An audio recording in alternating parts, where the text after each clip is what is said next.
If you can't find the reason, the deep reasons why you want to be a dentist, then it's going to trickle down and you're never going to get to the spot that's supposed to make you happy to begin with.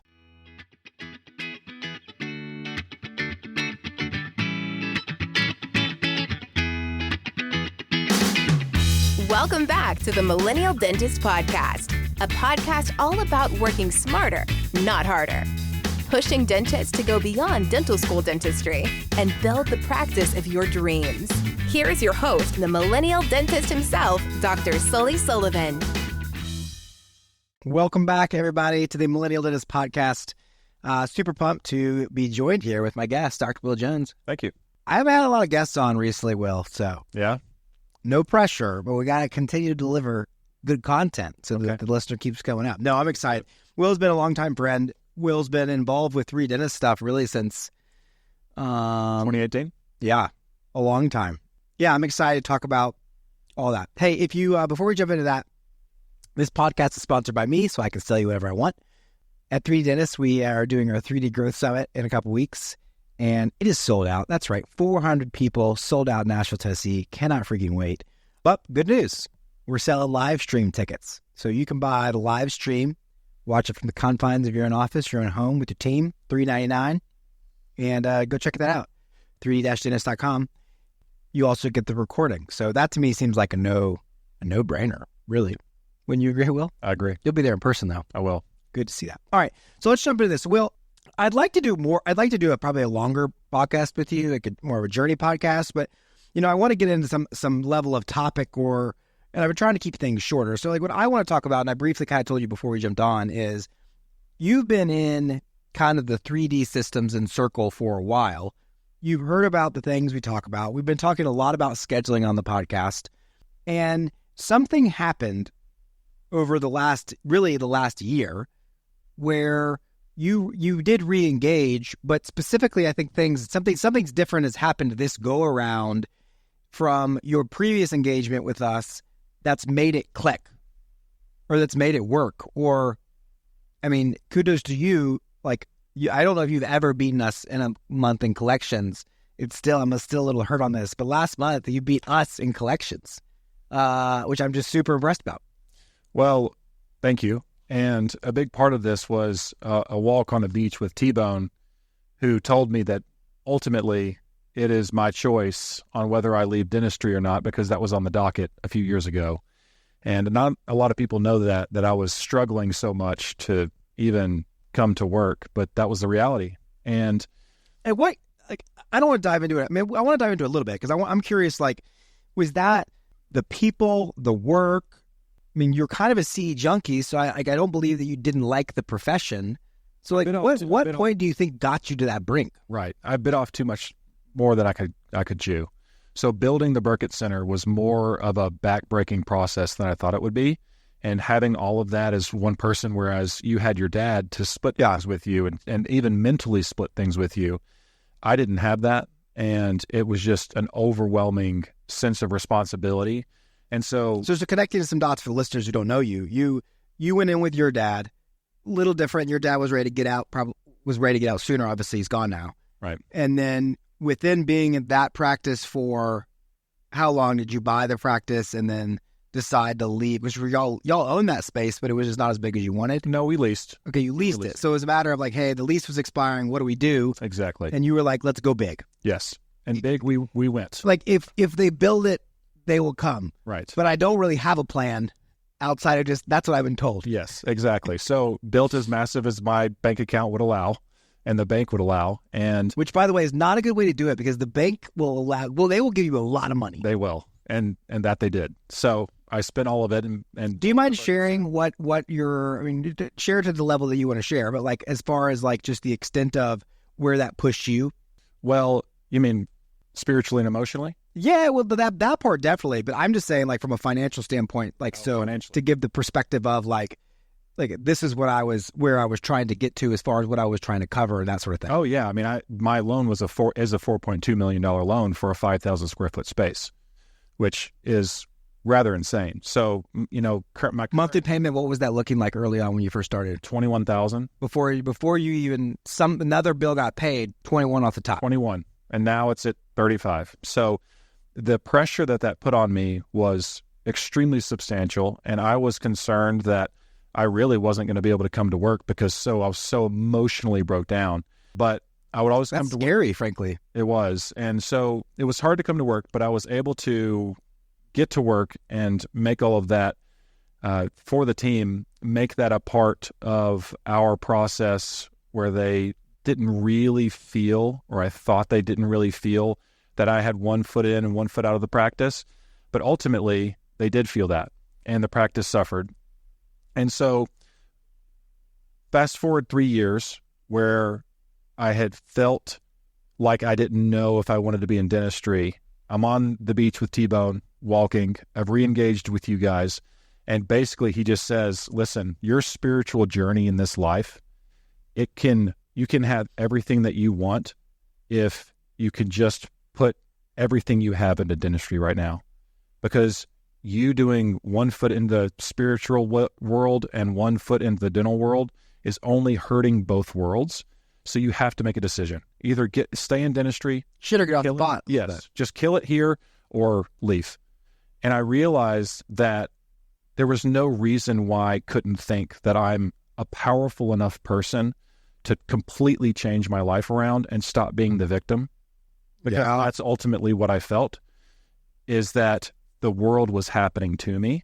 And so ultimately in that moment, it was just from that day on, now I am the producer, the creator of every day that I have.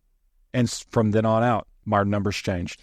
Is that something, because I think that's not an uncommon feeling to feel what you're feeling. And like, whether that's student loans, like, did I make the right decision? Whether that's buying a building, whether it's buying a practice, like, I think this is it's easy to have that fear. And frankly speaking, that fear can paralyze people from moving forward. So my question is like, you have a very defining moment that's like, this is when life was different.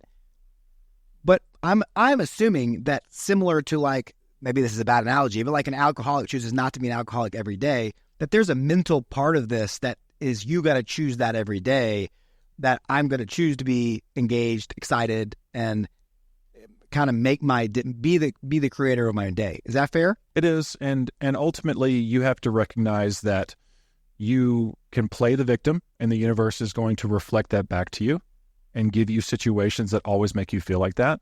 Or you can realize that you're the creator of your own life and take advantage of that and build as much of a amazing video game world that you want. And it's really totally up to you. And what's interesting about that is I still see that in some of my friends who are dentists, where you can just talk to them about their day. Oh, I do. Yeah. And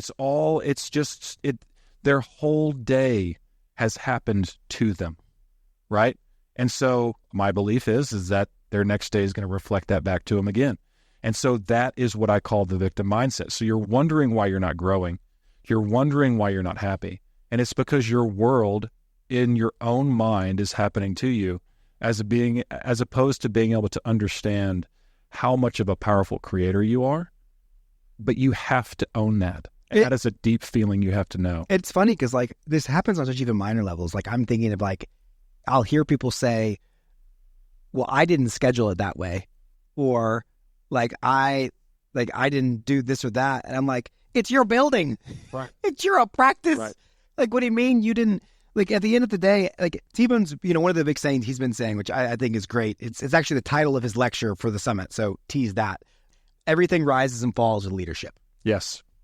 Everything rises and falls with leadership. And if, as a outside viewer, that's what I've seen is different, is you've always been a very talented dentist. You've always been a good communicator. You have become a really good leader. Yes. And are becoming a good leader. Like, right, like, I don't think that's something, like, I don't think I'm like a great, like, I feel like I'm a better leader now than I was yesterday and so on. But that, I think, to me, is when I look at the switch and say, like, it wasn't like you started taking better photos, doing better dentistry, selling more cases.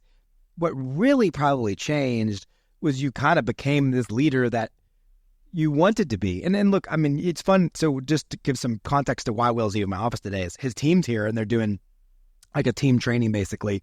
And the culture's is different.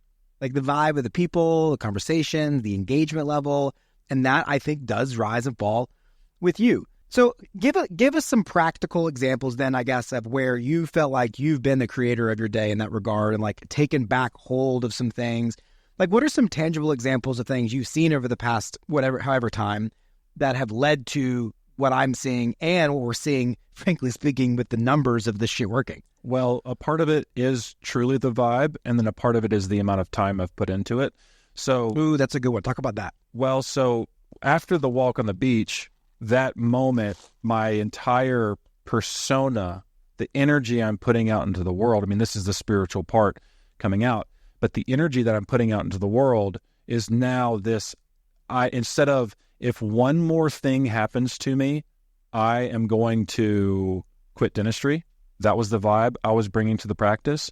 And now it is, and ever since that beach weekend, it doesn't matter what happens. You're going to get the same leader from me. It doesn't matter. It's completely irrelevant to what happens day to day. Do you feel that day in and day out, like patient's an asshole, they are complaining about money, you get a bad review? Like, do you feel yourselves react differently to those situations? Well, yes, but it's also important to point out that it doesn't mean I'm never in victim mode. Okay. There'll be a day where I have a bad day, and I'll recognize that I'm blaming my feelings or my energy on what's happened in the day. And I remember, oh, wait, I don't act like that anymore. That's Dr. Willow 1.0, and that's not who I am anymore. So it doesn't mean I don't feel that victimhood status sometimes. It's just 99% less than it used to be. So a part of it is bringing that vibe every day. And listen, if you're the type of dentist that you are struggling so much to come to work, it is so difficult to come, then you've got to recognize that energy then translates to the rest of your team.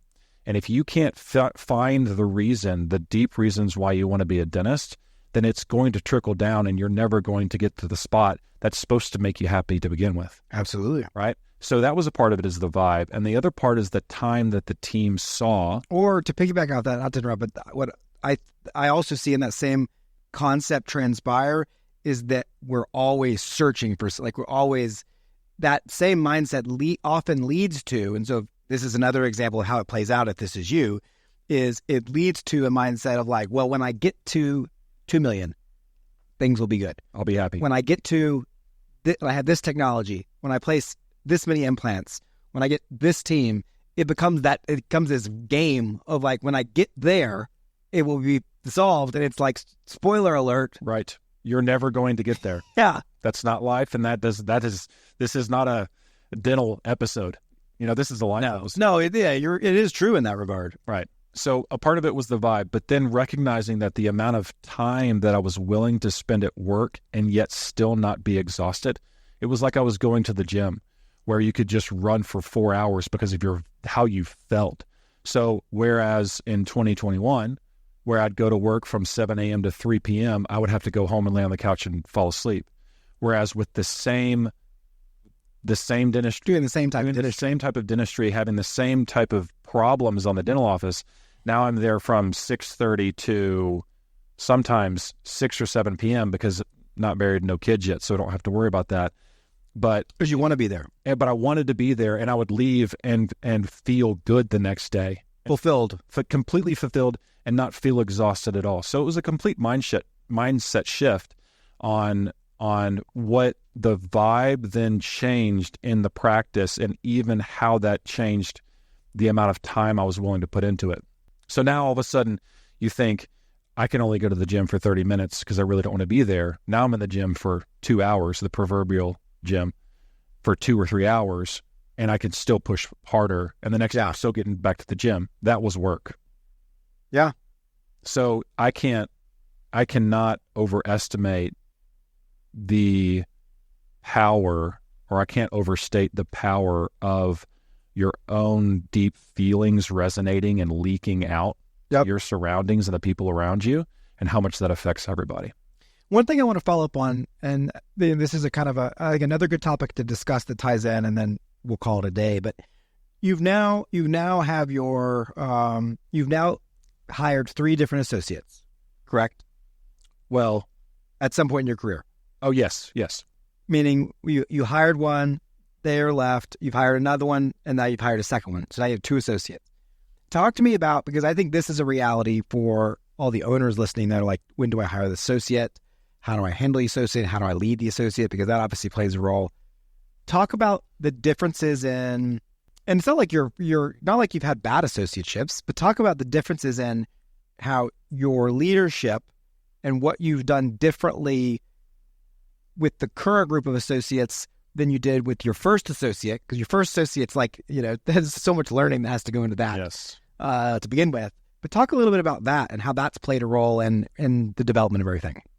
So I'd say that one of the biggest things that changed between the first associate who ended up leaving and the next two associates is my comfortability in conflict, because the first associate was a great dentist and had a great mind for the practice. But where I thought that we might have to change gears or change treatment plans or not do something that he wanted to do, I'd recognize how nervous I was to talk to him. I really did not. I had zero conflict ability. And even though I still would talk to him about some things, it made me so nervous. And I bet he felt like that too, that he's just like, are you sure this is what you really want to do? Trouble. Is this even what you want me to do? Because I was always dancing around the conflict because I didn't want to deal with it. Whereas now in the practice, it's just a simple mindset. And it's ironic that we're talking about this because I just read this amazing leadership book called The Motive. That is actually a leadership fable. And it talks about Mullally, I don't remember, or Merlani, and he brought Ford Motors back from the brink of death. And they were talking about his leadership style was so neutral with the problem. He almost thought it was fun to have to sit someone down and say, hey, other team members think you smell. And I need you to be okay with changing how you are smelling. Or this person is having issues with the fact that you're always aggressive. And he never thought it was a problem. He never thought it was an issue to bring it up. He just sat right in front of them and said, hey guys, call it a spade a spade. This is what it is. And I'm not worried about it. And this leadership fable was not necessarily about him specifically, but it brings him up and talking about how not everyone is built to be a CEO. It's an amazing book, and it's a one-day read. And so there's nothing in my life that's a one-day read. I'm not a reader. Fair enough. But yes, so that's the thing, is that what changed really is my understanding of what it took to be a leader, number one, and then comfortability in conflict to say, if this is what's going to make them want to leave, then they're going to leave anyway. And lo and behold, regardless of how I felt about my associate, as great as he was, he ended up leaving anyway, because that was what was best for his family. So it didn't matter that I was trying to be super sensitive with any of the conflicts anyway. Yeah, and typically I think part of the reason we are conflict averse is because we haven't laid out clear expectations. And then if there's not, it becomes difficult to address something that wasn't made clear in the beginning. Right. It's like, is this conflict? Is this, did I make you feel this way? Was I not clear? Whereas like in hindsight and now moving forward, like we lay out things with our associates so much clearer than we did when we have success paths, right? We have 30-day, 60-day, 90-day meetings. We have weekly, daily recaps of different things. We're taking x-rays, we're reviewing them. Like we set a standard for feedback and for healthy conflict or conversations very different than we did with our first associates early on. Right. And if you didn't give them that path to begin with, then they're going to think it's weird that you're all of a sudden... Yeah, you flip a switch. Oh my gosh. Which is no different than why we need new patients, because like when you make changes, it's weird to the recare. It's not weird to the new patient. So in some level, this is the same way why naturally what I'll tell you is you're going to have team turnover, right? Like the team how much of the team is there now that was there when you joined your dad? No one. No one. Wow. How many team members did you have? Maybe around 12 or so. And then how many team members do you have now? 24. Wow. Double the amount of team members, none. And then how much describe how much bigger the practice is, like collections-wise. You don't have to give numbers if you want to, but just specifics as far as like where you were when the practice was there and where it is now. We are 3 times bigger, 2 times bigger? We are 3 times bigger as of last year's collections, and this year's collections is blowing that out of the water. And in fact, last week's collections used to be 3 months collections. No. Last week's collections was just crazy. And again, it just comes back down to really the vibe you're bringing to the practice, and to say, this is the reality. This is not special that we're making this so much money. Well, it's vibe with systems, because I think what's interesting is like, if you look back, if we were to like get really into the weeds of details, we would see from when you took over the practice to when maybe a year and a half ago, it grew. It didn't like it's not grow. Like conceptually there were system changes that made impact. The difference is what it looked like and felt to you. Yes. And what it felt like to the team. It wasn't sustainable. And that I think is important to point out, is that the growth that we desire in all of our practices is sustainable growth that's enjoyable. And like, that's something that we pride ourselves on. And like, I know you're just part of the family as I am, as far as the 3D Dentist family goes. And like, we as a group pride ourselves on that. The goal is not more money per se. The goal is to build a practice that you get to do what you want to do, how you want to do it, and live the way you want to enjoy coming to work every day.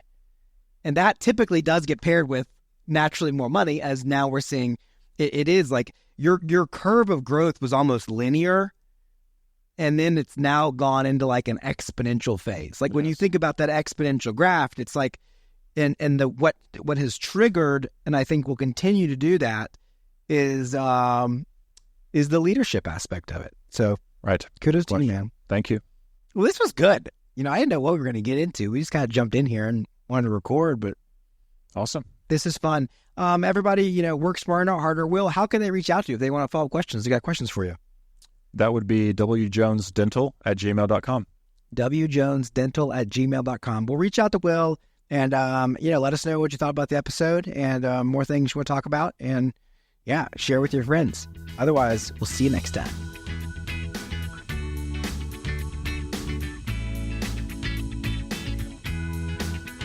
Thank you for listening to The Millennial Dentist. Visit us online at millennialdentist.com.